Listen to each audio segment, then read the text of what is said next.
Hello everyone, সবাই কেমন আছো? আশা করি সবাই ভালো আছো, আমিও খুব ভালো আছি। তো দেখতেই পাচ্ছ আমি কিন্তু আছি শ্বশুর বাড়িতে, আর এখানে কিন্তু ফাইনালি আমরা শিফট হয়ে গেছি। আর এই যে এই বাবুটা উঠে গেছে, দেওরের ছেলে, ভাইপো হয় আমার।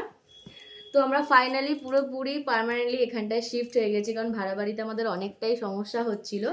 তো সকালবেলা উঠে গিয়ে স্নান টান কমপ্লিট করে পুজো দিয়ে এসেছি, আর আমার ভোগ দেওয়া হয়ে গেছে। তখন দেখছি বাবুর ঘুম ভেঙে গেছে। না বাবা, বাবুর ঘুম ভেঙে গেছে, ও ঘুমায় না।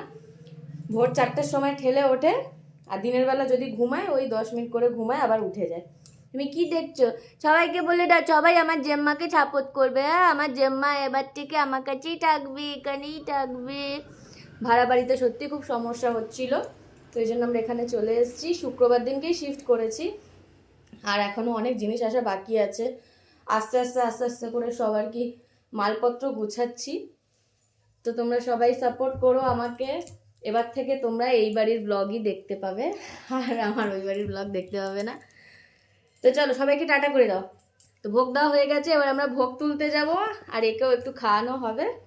চলো চলো, ও বাবা ও বাবা, চলো টাটা করে দাও সবাইকে। এই যে টাটা, সবাই আমার বাবা মাকে সাপোর্ট করো। হ্যাঁ টাটা, হ্যাঁ টাটা করে দাও, ঠিক আছে?